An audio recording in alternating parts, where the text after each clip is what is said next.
చెప్పండి సార్, చంద్రబాబు నాయుడుకి జగన్మోహన్ రెడ్డికి కూడా తేడా ఏంటి? చాలా టైం పట్టింది అది. ఒక 4 మాటల్లో చెప్పండి. జగన్మోహన్ రెడ్డి గారు సచివాలయ వ్యవస్థ తెచ్చారు.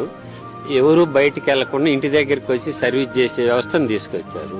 తర్వాత విద్య ప్రతి మనిషికి అవసరం, అది ప్రజల్లోకి తీసుకొచ్చారు. 10 దిగువనున్న ప్రతి కుటుంబానికి విద్యని అందుబాటులోకి తీసుకురావాలని చేశారు ఉచితంగా. తర్వాత వైద్యం కూడా అట్లానే.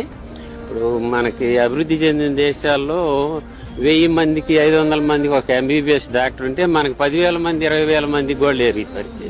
ఇప్పుడు అలాగే ఎక్కడ కూడా తీసుకురావాలని మెడికల్ కాలేజీలు తీసుకొచ్చారు.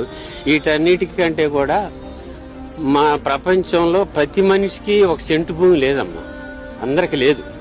కానీ ఆంధ్ర రాష్ట్రంలో ప్రతి మనిషికి ఒక సెంటు భూమి తీసుకొచ్చే సంస్కృతిని, వ్యవస్థను మార్పు కోసం ఎంతో గొప్పగా ఆలోచించేశాడు. కాకపోతే మరి కొంతకాలం ఉంటే దాని ఫలితాలు అందరు చూసేవాళ్ళు.